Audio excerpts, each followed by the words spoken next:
Hello and welcome to Listen to Bear, or welcome back to Listen to Bear. If you have listened to Bear before, join us as we dive on into another short story. So sit back, relax, and I hope you enjoy. This one is The Dreamer by HH Munro. It was the season of sales. The August establishment of Walpurgis and Nettlepink had lowered its prices for an entire week as a concession to trade observances, much as an archduchess might protestingly contract an attack of influenza for the unsatisfactory reason that influenza was locally prevalent. Adela Chemping, who considered herself in some measure superior to the allurements of an ordinary bargain sale, made a point of attending the reduction week at Walpurgis and Nettlepink's. "I'm not a bargain hunter," she said, "but I like to go where bargains are," which showed that beneath her surface strength of character there flowed a gracious undercurrent of human weakness. With a view to providing herself with a male escort, Mrs. Chemping had invited her youngest nephew to accompany her on the first day of the shopping expedition, throwing in the additional allurement of a cinematograph theatre and the prospect of light refreshment. As Cyprian was not yet 18, she hoped he might not have reached that stage in masculine development when parcel carrying is looked on as a thing abhorrent. "Meet me just outside the floral department," she wrote to him, "and don't be a moment later than 11.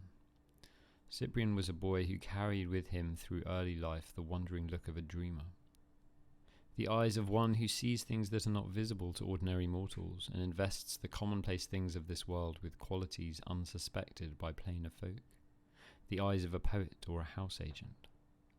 He was quietly dressed, that sartorial quietude which frequently accompanies early adolescence, and is usually attributed by novel writers to the influence of a widowed mother. His hair was brushed back in a smoothness as of ribbon seaweed and seamed with a narrow furrow that scarcely aimed at being a parting. His aunt particularly noted this item of his toilet when they met at the appointed rendezvous, because he was standing waiting for her bareheaded. "Where's your hat?" she asked. "I didn't bring one with me," he replied. Adela Chemping was slightly scandalized. "You're not going to be what they call a nut, are you?" she inquired with some anxiety, partly with the idea that a nut would be an extravagance which her sister's small household would scarcely be justified in incurring, partly perhaps with the instinctive apprehension that a nut, even in its embryo stage, would refuse to carry parcels. Cyprian looked at her with his wandering, dreamy eyes. "I didn't bring a hat," he said, "because it is such a nuisance when one is shopping. I mean, it is so awkward if one meets anyone who one knows and has to take one's hat off when one's hands are full of parcels. If one hasn't got a hat on, one can't take it off." Mrs. Chemping sighed with a great relief. Her worst fear had been laid at rest. "It is more orthodox to wear a hat," she observed, then turned her attention briskly to the business in hand. "We will go first to the table linen counter," she said, leading the way in that direction. "I should like to look at some napkins." The wondering look deepened in Cyprian's eyes as he followed his aunt. He belonged to a generation that is supposed to be over-fond of the role of mere spectator, but looking at napkins that one did not mean to buy was a pleasure beyond his comprehension. Mrs. Chemping held one or two napkins up to the light and stared fixedly at them, as though she half expected to find some revolutionary cipher written on them in scarcely visible ink. Then she suddenly broke away in the direction of the glassware department. "Millicent asked me to get a couple of decanters if there are any going really cheap," she explained on the way, "and I really do want a salad bowl. I can come back to the napkins later on." She handled and scrutinized a large number of decanters and a long series of salad bowls, and finally bought 7 chrysanthemum vases. "No one uses that kind of vase nowadays," she informed Cyprian, "but they will do for presents next Christmas." 2 sunshades that were marked down to a price that Mrs. Chemping considered absurdly cheap were added to her purchases. "One of them will do for Ruth Colson. She is going out to the Malay Straits, and a sunshade will always be useful there. And I must get her some thin writing paper.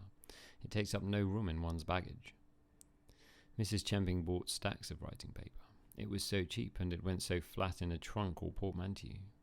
She also bought a few envelopes. Envelopes somehow seemed rather an extravagance compared with notepaper. "Do you think Ruth will like blue or grey paper?" she asked Cyprian. "Grey," said Cyprian, who had never met the lady in question. "Have you any mauve notepaper of this quality?" Adela asked the assistant. "We haven't any mauve," said the assistant, "but we've 2 shades of green and a darker shade of grey." Mrs. Chemping inspected the greens and the darker grey and chose the blue. "Now we can have some lunch," she said.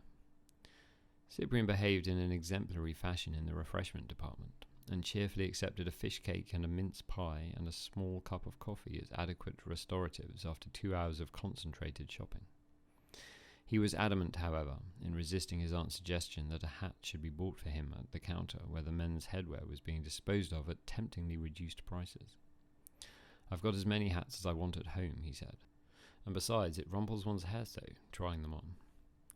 Perhaps he was going to develop into a nut after all. It was a disquieting symptom that he left all the parcels in charge of the cloakroom attendant. "We shall be getting more parcels presently," he said, "so we need not collect these till we have finished our shopping." His aunt was doubtfully appeased. Some of the pleasure and excitement of a shopping expedition seemed to evaporate when one was deprived of immediate personal contact with one's purchases. "I'm going to look at those napkins again," she said, as they descended the stairs to the ground floor. "You need not come," she added, as if the dreaming look in the boy's eyes changed for a moment into one of mute protest. "You can meet me downstairs afterwards in the cutlery department. I've just remembered that I haven't a corkscrew in the house that can be depended upon." Cyprian was not to be found in the cutlery department when his aunt in due course arrived there, but in the crush and bustle of anxious shoppers and busy attendants it was an easy matter to miss anyone. It was in the leather goods department some quarter of an hour later that Adela Chemping caught sight of her nephew, separated from her by a rampart of suitcases and portmanteaux, and hemmed in by the jostling crush of human beings that now invaded every corner of the great shopping emporium. She was just in time to witness a pardonable but rather embarrassing mistake on the part of a lady who had wriggled her way with unstable determination towards the bare-headed Cyprian, and was now breathlessly demanding the sale price of a handbag which had taken her fancy. "There now," exclaimed Adela to herself, "she takes him for one of the shop assistants because he hasn't got a hat on. I wonder it hasn't happened before." Perhaps it had. Cyprian, at any rate, seemed neither startled nor embarrassed by the error into which the good lady had fallen. Examining the ticket on the bag, he announced in a clear and dispassionate voice, "Black seal, 34 shillings, marked down to 28. As a matter of fact, we are clearing them out at a special reduction price of 26 shillings. They are going off rather fast." "I'll take it," said the lady, eagerly digging some coins out of her purse. "Will you take it as it is?" asked Cyprian. "It will be a matter of a few minutes to get it wrapped up. There is such a crush." "Never mind, I'll take it as it is," said the purchaser, clutching her treasure and counting the money into Cyprian's palm. Several kind strangers helped Adela into the open air. "It's the crush and the heat," said one sympathizer to another. "It's enough to turn anyone giddy." When she next came across Cyprian, he was standing in the crowd that pushed and jostled around the counters of the book department. The dream look was deeper than ever in his eyes. He had just sold 2 books of devotion to an elderly canon. And that was The Dreamer by HH Munro. Well, it's been a pleasure to spend 8 minutes in your company. I hope you enjoyed, and I hope you tune in for the next installment from Listen to Bear.